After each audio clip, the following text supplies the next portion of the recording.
தன்னுடைய செயல்பாட்டில், தன்னுடைய வேலையில் தனக்கு நியாயமாகவும், ஒட்டுமொத்த நீதித்துறைக்கு நியாயமாகவும் நடந்து கொண்டிருக்கக்கூடிய ஒரு தமிழகத்தைச் சேர்ந்த ஒரு நீதிபதியின் மீது இந்த மாதிரியான ஒரு இம்பீச்மெண்ட் கொண்டு வரப்பட்டிருக்கிறது. இது காலம் பார்த்து கொண்டிருக்கிறது.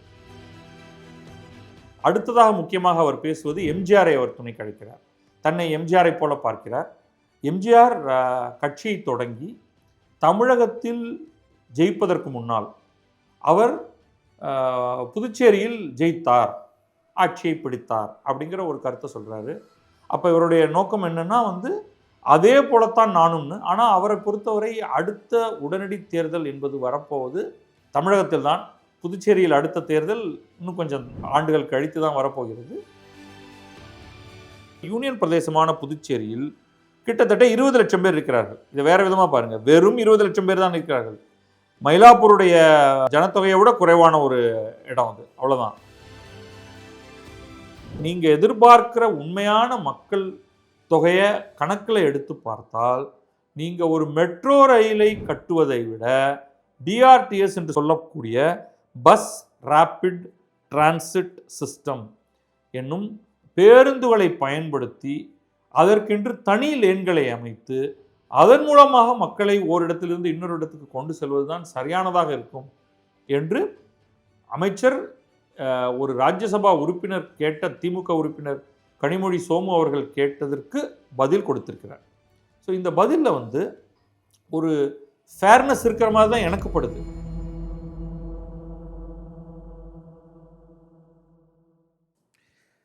கிழக்கு நியூஸ் நேயர்களுக்கு வணக்கம். நான் பத்ரி சேஷாத்ரி. இன்றைய செய்தி அலசல் நிகழ்ச்சியில் திருப்பரங்குன்றம் தொடர்ந்து முதலிடத்தை பிடிக்கிறது. அதனால் திருப்பரங்குன்றம் பற்றிய சில விஷயங்களை பேசிவிட்டு பிறகு மற்ற செய்திகளுக்கு போவோம். இதில் 2 பார்ட்டாக எடுத்துப்போம். முதலாவதாக நீதிபதி ஜி.ஆர். சுவாமிநாதனுக்கு எதிராக மக்களவை சபாநாயகரிடம் பதவி நீக்க தீர்மானம் வழங்கியது திமுக. தமிழகத்தில் திருப்பரங்குன்றம் வழக்கு தொடர்பான ஒரு தீர்ப்பினை நீதிபதி ஜி.ஆர். சுவாமிநாதன் அவர்கள் வழங்கியிருந்தார். அந்த தீர்ப்பு அதை தமிழக அரசு செயல்படுத்தவில்லை. அதை எதிர்த்து 2 நீதிபதிகள் அடங்கிய சென்னை உயர்நீதிமன்றத்தின் மதுரை கிளைக்கே போனது. அங்கேயும் அந்த மேல்முறையீடு தள்ளுபடியானது. இப்பொழுது அதை எடுத்துக்கொண்டு அதற்கு மேல் முறையீடாக உச்சநீதிமன்றத்துக்கு வந்திருக்கிறார்கள். உச்சநீதிமன்றத்தில் அது இன்னமும் அதற்கு நம்பரிங்னு சொல்லுவாங்க, அதற்கான ஒரு எண் கொடுத்து அந்த வரிசையில் அது எடுத்துக்கொள்ளப்பட வேண்டும். அந்த எண் இன்னும் தரப்படவில்லை. இதுதான் இன்றைய நிலை. இதற்கிடையில் நம்ம அந்த வழக்கை பற்றி கொஞ்சம் தள்ளி பேசுவோம். இதற்கிடையில் இவர் ஒரு மத கலவரத்தை ஏற்படுத்தக்கூடிய வகையிலான ஒரு தீர்ப்பை கொடுத்திருக்கிறார்.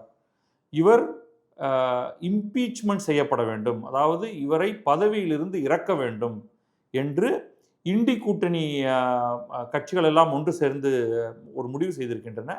அதை திமுக முன்னின்று நடத்துகிறது. அதில் கூட்டணி கட்சிகள் பலவும் சேர்ந்து கொண்டிருக்கின்றன. ஒரு நீதிபதியை, அதாவது உச்சநீதிமன்ற அல்லது உயர்நீதிமன்ற நீதிபதியை இம்பீச் செய்ய வேண்டும் என்றால், பதவி விலக்கம் செய்ய வேண்டும் என்றால், மக்களவையில் 100 எம்பிக்களும் மாநிலங்களவையில் 50 எம்பிக்களும் கையெழுத்திட்டு பிறகு அதன் மீது விவாதம் நடத்தப்பட வேண்டும். விவாதம் அது எடுத்துக்கொள்ளப்பட வேண்டும். அந்த சம்பந்தப்பட்ட ஒவ்வொரு அவையிலும் எடுத்துக்கொள்ளப்பட வேண்டும். எடுத்துக்கொண்டதற்கு பிறகு அதன் மீது விவாதம் நடக்கும். விவாதம் நடந்ததற்கு பிறகு வாக்கெடுப்பு நடக்கும். வாக்கெடுப்பின் இறுதியில் வாக்கெடுப்புக்கு ஏற்ற மாதிரியாக அவர் பதவியிலிருந்து நீக்கம் செய்யப்படலாம். இதில் என்னென்ன நடந்திருக்கு இதுக்கு முன்னாடினா, இது வரைக்கும் ஒரு நீதிபதியும் இந்தியாவில் இம்பீச் பண்ணப்பட்டதே கிடையாது. மிக மிக மிக மோசமான குற்றச்சாட்டுகள் அவர் மீது இருந்தாலும், பெரும் ஊழல் குற்றச்சாட்டு இருந்தாலும், மிக சமீபத்தில் ஒரு நீதிபதியின் வீட்டில் கட்டுக்கட்டாக பணம் எரிந்த நிலையில் கண்டெடுக்கப்பட்டது. அவர் வீட்டில் ஒரு ஃபயர் ஆக்சிடெண்ட். அந்த உடனே தீயணைப்பு வீரர்கள் அங்கே போகிறாங்க. அவங்க எல்லாத்தையும் அணைச்சதுக்கு பிறகு பார்த்தா கட்டுக்கட்டாக பணம் பாதி எரிந்த நிலையில் இருக்கிறது. இன்னும் அவர் மீது இன்னும் இம்பீச்மெண்ட் நோட்டீஸ் ஒன்றும் கொண்டு வரப்படலை. அதே மாதிரி பல நேரங்களில் பலவிதமான சிச்சுவேஷன்ஸில் ஒருவர் மீது இம்பீச்மெண்ட் கொண்டு அதை ஒரு மாதிரி அதை நிறுத்து போக பண்ணப்பட்டது. இப்படியெல்லாம் நடந்திருக்கிறது. தன்னுடைய செயல்பாட்டில், தன்னுடைய வேலையில் தனக்கு நியாயமாகவும் ஒட்டுமொத்த நீதித்துறைக்கு நியாயமாகவும் நடந்து கொண்டிருக்கக்கூடிய ஒரு தமிழகத்தைச் சேர்ந்த ஒரு நீதிபதியின் மீது இந்த மாதிரியான ஒரு இம்பீச்மெண்ட் கொண்டு வரப்பட்டிருக்கிறது. இது காலம் பார்த்து கொண்டிருக்கிறது. நம்ம இதை பற்றி நிறைய பேசியிருக்கிறோம். நான் இப்பொழுதைக்கு ஒன்றும் சொல்ல போகிறதில்ல. இது எப்படி நாடாளுமன்றம் இதை எடுத்துக்கொள்ளப் போகிறது அப்படின்னு பார்க்கலாம். ஆனால் ஒன்றை மட்டும் இது காட்டுகிறது. இது இவர்கள் மதத்துக்கு காவலர்களாக அல்லது மத நல்லிணக்கத்துக்கு காவலர்களாக தங்களை காட்டிக்கொள்ள பார்க்கிறார்களே தவிர அதில் ஒரு சிறு துளி கூட உண்மை கிடையாது. பார்க்கலாம் அது என்ன நடக்குதுன்னு. சற்று முன்னால் மதுரை கிளையில் இதே நீதிபதி ஜி.ஆர். சுவாமிநாதன் முன்னிலையில் நீதிமன்ற அவமதிப்பு வழக்கு வருகிறது. அந்த நீதிமன்ற அவமதிப்பு வழக்கை அவர் கையில் எடுத்துக்கொண்டார். உடனே அரசு தரப்பு வழக்கறிஞர்கள் இதை நீங்கள் எடுத்துக்கொள்ளக்கூடாது, ஏற்கனவே நாங்கள் உச்சநீதிமன்றம் சென்றிருக்கிறோம், மேலும் உயர்நீதிமன்றத்தின் 2 நீதிபதிகள் அடங்கிய அமர்வுக்கு இந்த நீதிமன்ற அவமதிப்புக்கு எதிராக நாங்கள் போகப் போகிறோம், எனவே நீங்கள் எடுத்துக்கொள்ளக்கூடாது அப்படிங்கிற மாதிரி அவங்க சொன்னாங்க. அதுக்கு மனுதாரர் என்பவர் ராம ரவிக்குமாரின் தரப்பு, இன்னும் மற்ற மனுதாரர்களின் தரப்பு, அவர்கள் அதை கடுமையாக எதிர்த்தார்கள். ஏன்னா நீங்கள் ஏற்கனவே எங்களுக்கு கிடைத்தது ஒரு தீர்ப்பு, அந்த தீர்ப்பின்படி நடக்க விடாமல் நீங்கள் செய்தீர்கள், இது காலம் தாழ்த்தும் ஒரு விஷயம் அப்படின்னா இவர்கள் காலம் தாழ்த்தும் இல்லை எங்களுக்கு நேரம் வேண்டும், அவகாசம் வேண்டும் அப்படி என்று அரசு தரப்பிலிருந்து அவர்கள் சொல்லியிருக்கிறார்கள். இறுதியாக இவற்றையெல்லாம் விசாரித்த நீதியரசர் ஜி.ஆர். சுவாமிநாதன் அவர்கள் உச்சநீதிமன்றத்தில் நம்பரிங் எண்ணிக்கை கொடுக்கப்பட்டிருந்தால் நான் இதை மேலே எடுத்துக்கொண்டிருக்க மாட்டேன், இது ஃபர்ஸ்ட் அவர் சொல்றது. அப்படி ஆகவில்லை. அந்த காரணத்தினால் நான் உங்கள் வாதங்களை எல்லாம் கேட்டுவிட்டேன். 3 மணிக்கு, இப்பொழுது நம்ம ரெக்கார்ட் பண்ணுறது முடிஞ்சு போயிருக்கும், இதை இன்றைக்கு ரிலீஸ் பண்ணியிருப்போம், அதனால் 3 மணிக்கு நீதியரசர் சுவாமிநாதன் என்ன தீர்ப்பை கொடுக்க போகிறார் என்பது இந்த வீடியோவில் இருக்காது. அவர் 3 மணிக்கு ஒரு தீர்ப்பை தரப்போகிறேன் என்று சொல்லியிருக்கிறார். அவர் என்ன மாதிரியான தீர்ப்பு தரப்போகிறார் என்பதை பார்க்கலாம்.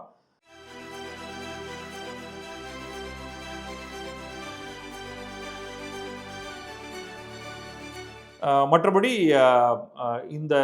இந்த விஷயம் இப்பொழுது நீதித்துறை மட்டுமல்லாது லெஜிஸ்லேட்டிவ் துறைக்கும் சென்று விட்டது.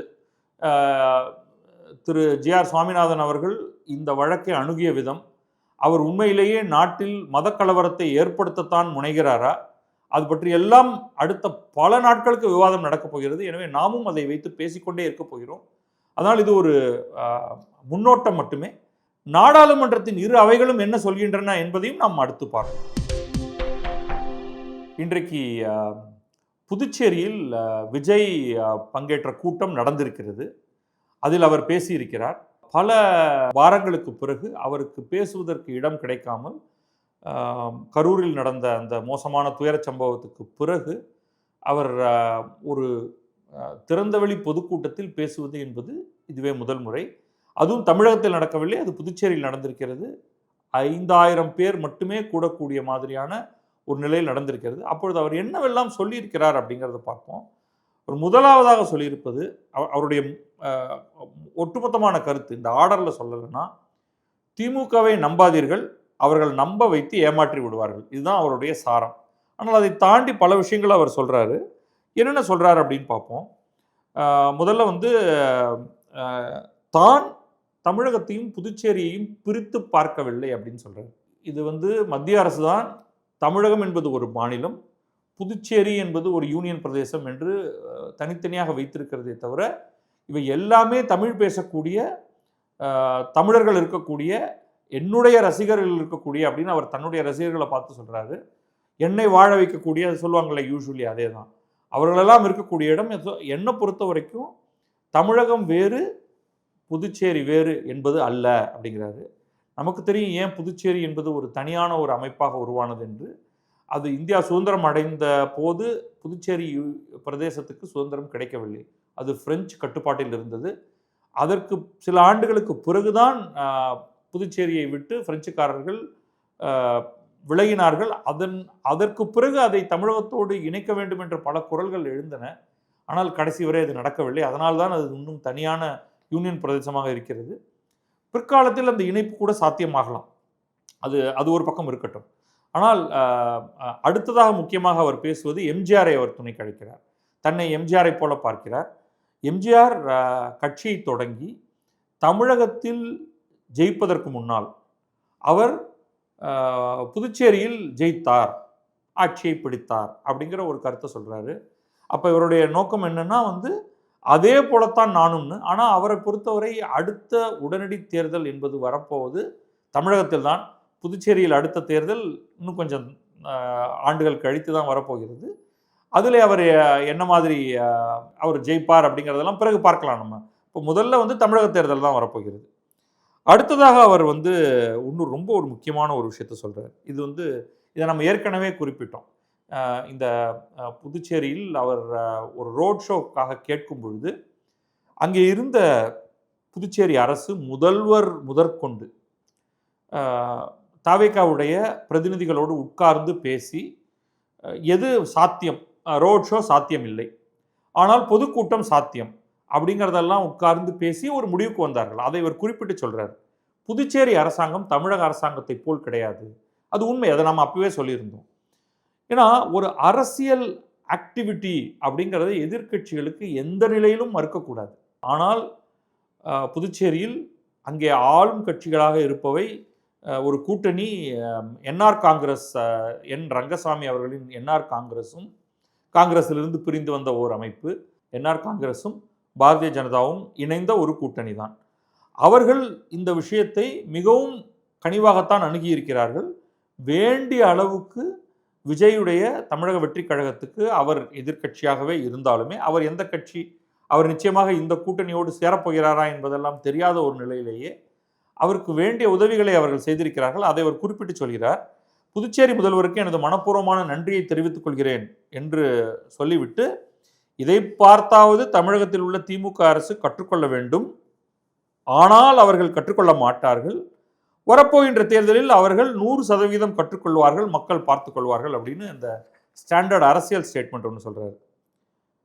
அப்படி சொன்னாலுமே அடுத்தது இந்த கூட்டணி அமைச்சரவையில் பாரதிய ஜனதாவும் பங்கு கொண்டிருக்கிறது அப்படிங்கிறது ஞாபகத்தில் வச்சுக்கோங்க. அடுத்து வரிசையாக மத்திய அரசின் மீது சில குற்றச்சாட்டுகளை சுமத்துகிறார். அந்த குற்றச்சாட்டுகளில் முதல்ல புதுச்சேரிக்கு மாநில அந்தஸ்து தரவில்லை அப்படிங்கிறது. இது ஒரு பொருட்படுத்தத்தக்க வாதமே கிடையாது. புதுச்சேரியில் இருக்கவங்க கேட்டுக்கிட்டே இருக்காங்க. அது துணுண்டு ஒன்று. கோவாவோடு ஒப்பிடும் பொழுது கோவாவை விட மிகவும் சிறியது. கோவாவுக்கே ஒரு மாநில அந்தஸ்து கொடுத்திருக்க வேண்டுமா அப்படிங்கிற ஒரு கேள்வி எனக்கு இருக்குது. லீவிங் தட் அசைட், நம்ம இப்போ புதுச்சேரிக்கு உண்மையில் தேவை மாநில அந்தஸ்தா அல்லது தமிழகத்தோடு ஒன்றிணைப்பதா? அதில் பல அரசியல்வாதிகள் தமிழகத்தோடு ஒன்றிணைப்பதை விரும்ப மாட்டார்கள். ஏன்னா அங்கே ஒரு தனி முதல்வர், இங்கே வந்தால் அது ஒரு மாவட்டமாக ஒரு கலெக்டர் தான் அதுக்கு இருக்க முடியும் அதிகபட்சமாக. அங்கே தெருவுக்கு தெரு எம்எல்ஏக்கள் அப்படின்லாம் இருக்கக்கூடிய ஒரு நிலையில் அவர்கள் நிச்சயமாக தமிழகத்தோடு ஒரு இணைப்பை விரும்ப மாட்டார்கள். அதனால் இன்றைக்கு அது சாத்தியமில்லை. மாநில அந்தஸ்து கொடுக்க முடியுமானா அதற்கும் சாத்தியம் அல்லங்கிறது என்னுடைய கருத்து. அப்போ அதோடைய கண்டினியூவேஷனாக அவர் சொல்கிறது அப்போ இது ஒரு யூனியன் பிரதேசமாக இருப்பதனால அது மத்திய அரசை நம்பித்தான் இருக்கிறது. அது ஒரு முக்கியமாக ஒன்று சொல்கிறாரு. யூனியன் பிரதேசமான புதுச்சேரியில் கிட்டத்தட்ட 20 லட்சம் பேர் இருக்கிறார்கள். இதை வேறு விதமாக பாருங்கள், வெறும் 20 லட்சம் பேர் தான் இருக்கிறார்கள். மயிலாப்பூருடைய ஜனத்தொகையை விட குறைவான ஒரு இடம் அது, அவ்வளோதான். இது மத்திய நிதிக்குழுவில் இடம்பெறவில்லை. அதனால் மாநிலங்களுக்கான நிதி பகிர்வுகள் அடிப்படையிலும் யூனியன் பிரதேசங்களுக்கான நிதி பகிர்வு அடிப்படையிலும் புதுச்சேரிக்கு நிதி ஒதுக்கப்படுவது இல்லை. ஒவ்வொரு ஆண்டும் புதுச்சேரிக்கு தோராயமாக மத்திய அரசு நிதியை விடுவிக்கிறது. இந்த நிதியும் அரசு ஊழியர்களின் சம்பளம், ஓய்வூதிய தொகை உள்ளிட்ட திட்ட செலவுகளுக்கு சென்று விடுகிறது. இது ஒரு முக்கியமான பாயிண்ட். உங்களுக்கு தனியான ரெப்ரசன்டேஷன் இல்லை, அதனால் நீங்கள் கேட்கக்கூடிய பணம் உங்களுக்கு கிடைக்காது. மத்திய அரசு அவ்வப்போது உங்களுக்கு இந்த ஆண்டு இவ்வளவு என்று ஒரு டிபார்ட்மெண்ட்டுக்கு கொடுக்குற மாதிரி தான் தொகை கொடுக்கிறது. அதெல்லாம் ஊழியர்களின் சம்பளம், ஓய்வூதியம் ஆகியவற்றுக்கு போய்விடுகிறது. வேறு தேவை, வளர்ச்சி என்று வந்துவிட்டால் அவர்கள் கடன் பத்திரங்களை வெளியிட்டு கடன் வாங்க வேண்டிய நிலை இருக்கிறது. இப்படி கடன் பத்திரங்களை வெளியிட்டு கடன் வாங்க வேண்டிய நிலை தான் இந்தியாவில் எல்லா மாநிலங்களுக்குமே இருக்கிறது. அதனால் இதில் ஒன்றும் புதுமை இல்லை. ஓகே, இது அதுக்கப்புறமா அவர் சொல்கிறதெல்லாம் அதிகமாக புரிந்து கொள்ளாமல் சொல்கிறார். கடனை குறைத்து தற்சார்பு பொருளாதாரத்தை வளர்த்தெடுக்க திட்டங்கள் வகுக்கப்பட வேண்டும். மாநில அந்தஸ்து வாங்கினால் மட்டும் போதாது, தொழில் வளர்ச்சி தேவை. இப்போ கடன் எல்லாம் குறைக்க முடியாது. நிதியை அதிகப்படுத்த வேண்டும் என்றால் நிச்சயமாக இண்டஸ்ட்ரியலைசேஷன் வேண்டும். இண்டஸ்ட்ரியலைசேஷன் என்றால் அங்கே இருக்கக்கூடிய இடங்கள், அதோடைய இக்காலஜி பாதிக்கப்படும். சிறு பகுதிகள் எல்லாவற்றுக்குமே இந்த பிரச்சனைகள் உண்டு. ரைட்? அந்த இடத்தை இண்டஸ்ட்ரியலைஸ் பண்ணுறீங்க. இன்றைக்கு அது ஒரு டூரிஸ்ட் ஹப்பாக இருக்குது. அதை இண்டஸ்ட்ரியலைஸ் பண்ணுவதாக இருந்தால் அதிலிருந்து கழிவுகள் வரும். அந்த கழிவுகளை ப்ராசஸ் பண்ண வேண்டும். அல்லது நீங்கள் ஒட்டுமொத்தமான சர்வீஸ் செக்டராக மாற்றணும். ரொம்ப இண்டஸ்ட்ரியல் கழிவுகள் இல்லாத சேவைத்துறை சார்ந்த இடமாக மாற்றணும்.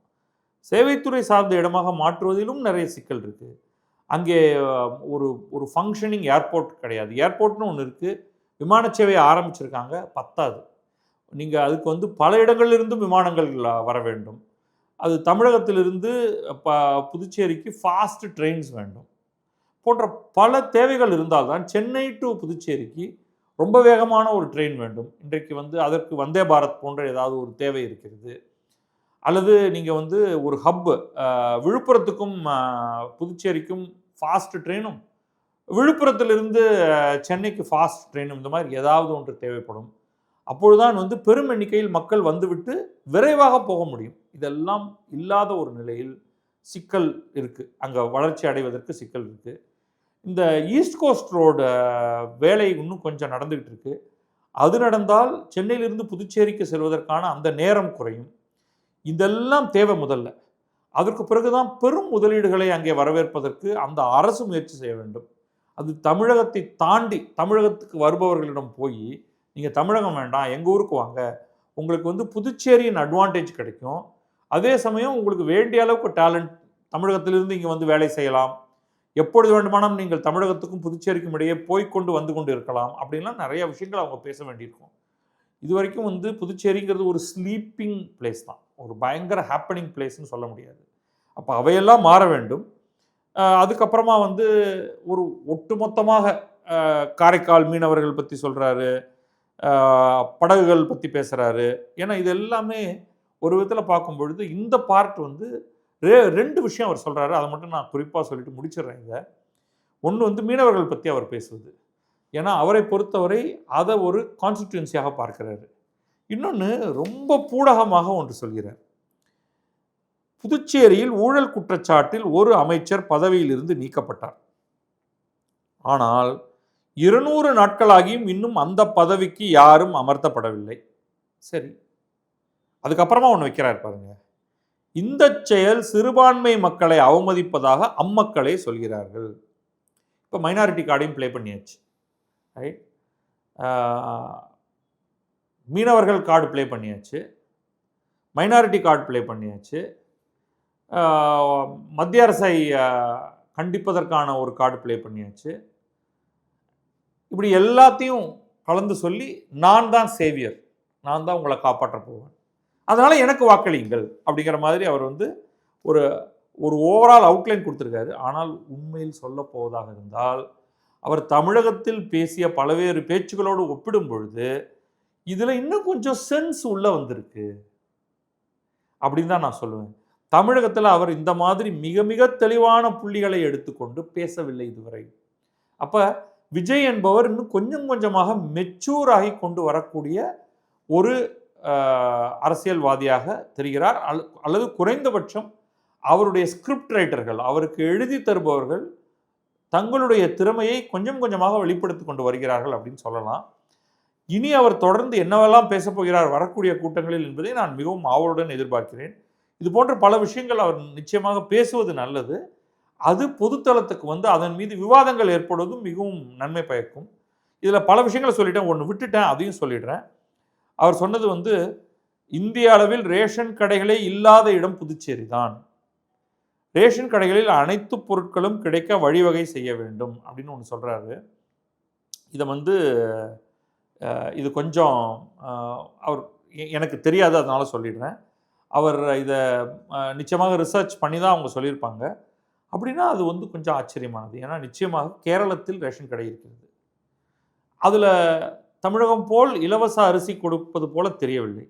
ஆனால் எப்பொழுதெல்லாம் தமிழகத்தில் விலையில்லா அரிசி என்ற ஒரு ஸ்டேட்மெண்ட் வருகிறதோ அப்பொழுது புதுச்சேரியிலும் அதே போன்ற அறிவிப்புகள் வந்தது போல் தான் எனக்கு தோன்றுகிறது. அது கொஞ்சம் ஆராய வேண்டிய ஒரு விஷயம். ஸோ அவர் சொல்கிறார் என்கிறதுனால இதை நான் தீவிரமாக எடுத்துக்கொள்கிறேன். இதை கொஞ்சம் சரிபார்ப்போம். இது இது இது இதோடைய ஃபேக்ட் செக் கட்டாயமாக பண்ணியாகணும்.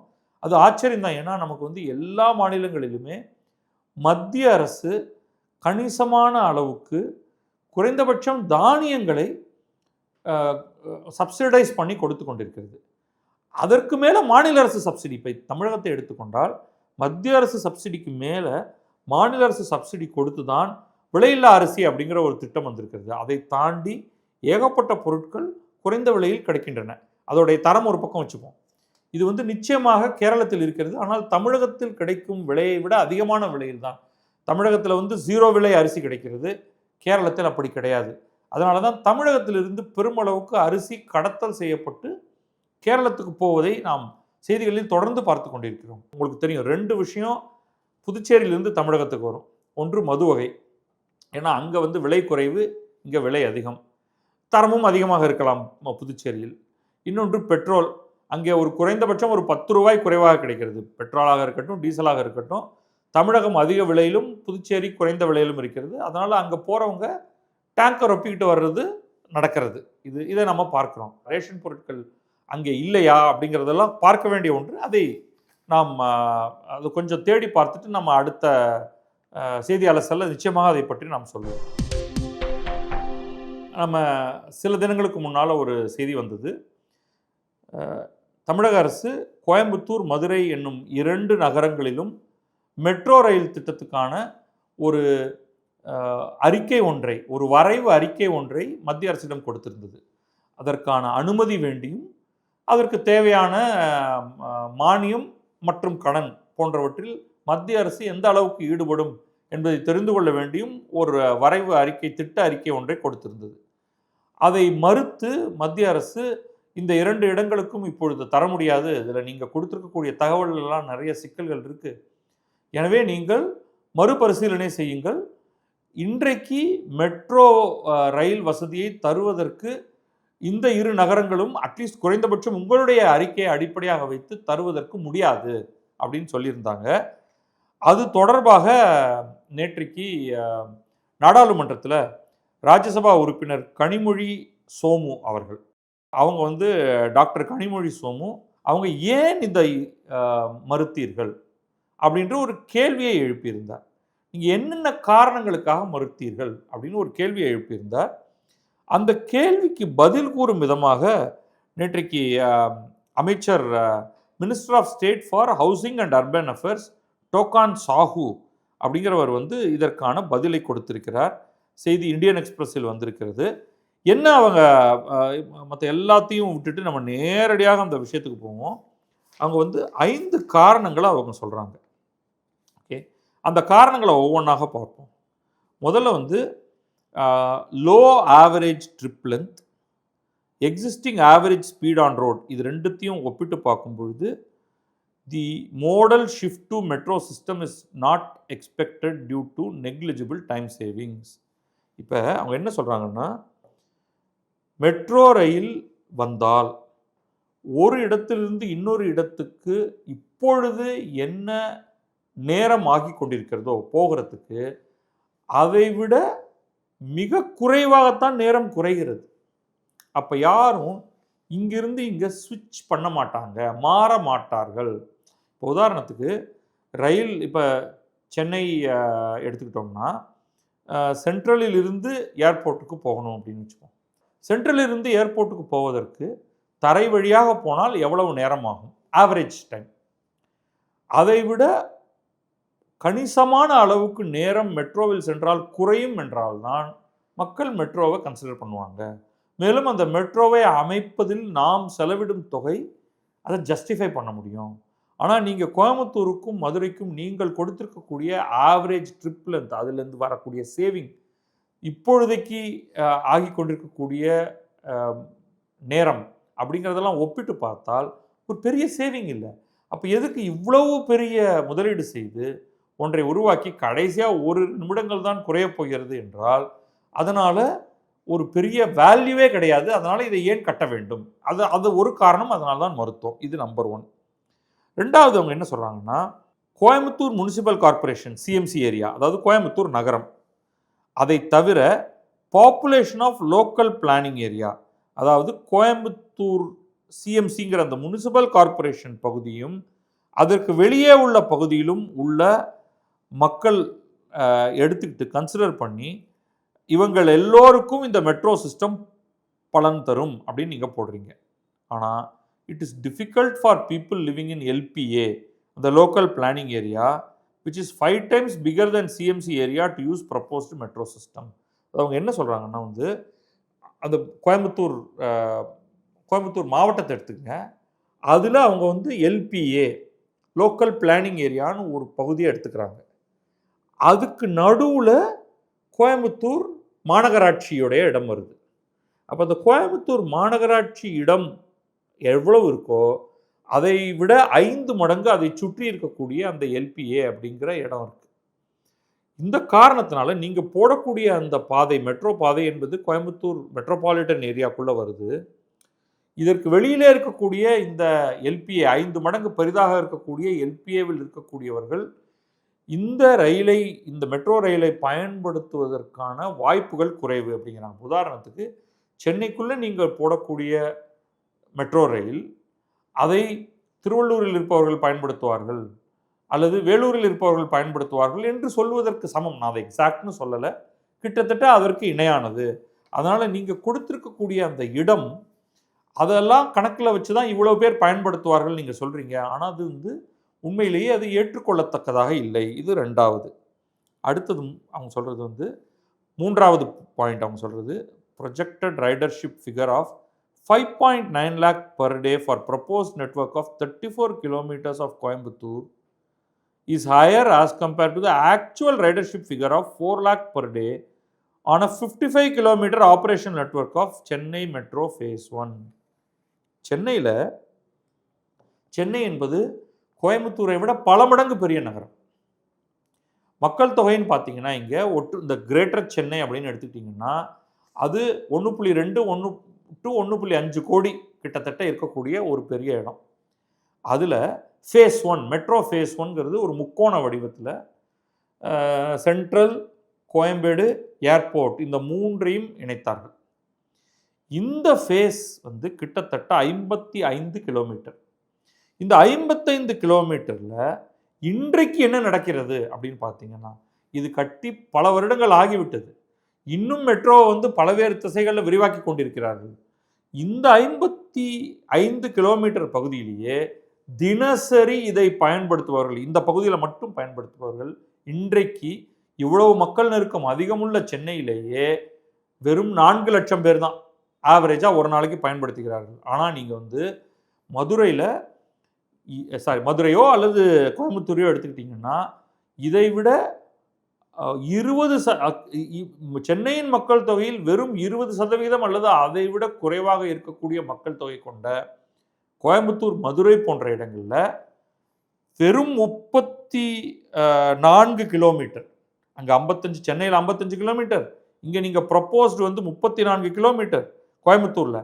இந்த 34 கிலோமீட்டரில் ஒரு நாளைக்கு 5.9 லட்சம் பேர் இதை பயன்படுத்துவார்கள் நீங்கள் சொன்னீங்கன்னா இது எப்படி நம்புறது அப்படின்னு ஒரு கேள்வி எழுப்புறாங்க. இது வந்து ஒரு நியாயமான கேள்வி, அதை நம்ம கணக்கில் எடுத்துக்கணும்.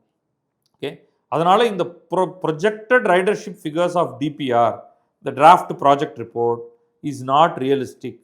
ஓகே, இது 3. 4வது பாயிண்ட் வந்து நீங்கள் பல இடங்களில் ஸ்டேஷன் கட்டுவேன் அப்படின்னு நீங்கள் சொல்லியிருக்கிறதுக்கு இனஃப் ரைட் ஆஃப் வே கிடையாது. அதை நோக்கி மக்கள் வருவதற்கு அங்கே நீங்கள் ஸ்டேஷன் கட்டினீங்கன்னா மக்கள் நடந்து அங்கே வந்து ஏறி போகணும், அது இல்லை அப்படிங்கிறது 4வது பாயிண்ட். அது எல்லாத்தையும் சொல்லிவிட்டு நீங்கள் வந்து என்ன ஆக்சுவலாக கன்சிடர் பண்ணலாம் அப்படின்னா, காம்ப்ரிஹென்சிவ் மொபிலிட்டி பிளான் நீங்கள் சப்மிட் பண்ணதில் கரண்ட் ரைடர்ஷிப் இப்போ நீங்கள் எதிர்பார்க்கிற உண்மையான மக்கள் தொகையை கணக்கில் எடுத்து பார்த்தால் நீங்கள் ஒரு மெட்ரோ ரயிலை கட்டுவதை விட பிஆர்டிஎஸ் என்று சொல்லக்கூடிய பஸ் ரேபிட் டிரான்சிட் சிஸ்டம் என்னும் பேருந்துகளை பயன்படுத்தி அதற்கென்று தனி லேன்களை அமைத்து அதன் மூலமாக மக்களை ஓரிடத்திலிருந்து இன்னொரு இடத்துக்கு கொண்டு செல்வதுதான் சரியானதாக இருக்கும் என்று அமைச்சர் ஒரு ராஜ்யசபா உறுப்பினர் கேட்ட, திமுக உறுப்பினர் கனிமொழி சோமு அவர்கள் கேட்டதற்கு பதில் கொடுத்திருக்கிறார். ஸோ இந்த பதிலில் ஒரு ஃபேர்னஸ் இருக்கிற மாதிரி தான் எனக்கு படுது. இதில் எல்லாவற்றையுமே நம்ம அரசியலாக பார்க்கக்கூடாது. ஒரு திட்டம் ஏற்றுக்கொள்ளப்பட வேண்டும் என்றால் அதற்கு உரிய ஒரு வரைவில் படி இருக்க வேண்டும். அப்போ நீங்கள் என்ன மாற்று ஏற்பாடுகள், இல்லை மெட்ரோ தான் வேணும் அப்படின்னா அதை எப்படி செயல்படுத்துவது அப்படிங்கிற ரெண்டுத்தையுமே தமிழக அரசு கன்சிடர் பண்ணணும் அப்படிங்கிறது என்னுடைய கருத்து. இன்றைய செய்தி அலசல் நிகழ்ச்சியில் என்னோடு பங்கு கொண்ட உங்கள் அனைவருக்கும் கிழக்கு நியூஸ் சார்பாக என் வணக்கத்தை தெரிவித்துக் கொள்கிறேன். நான் பத்ரி சேஷாத்ரி.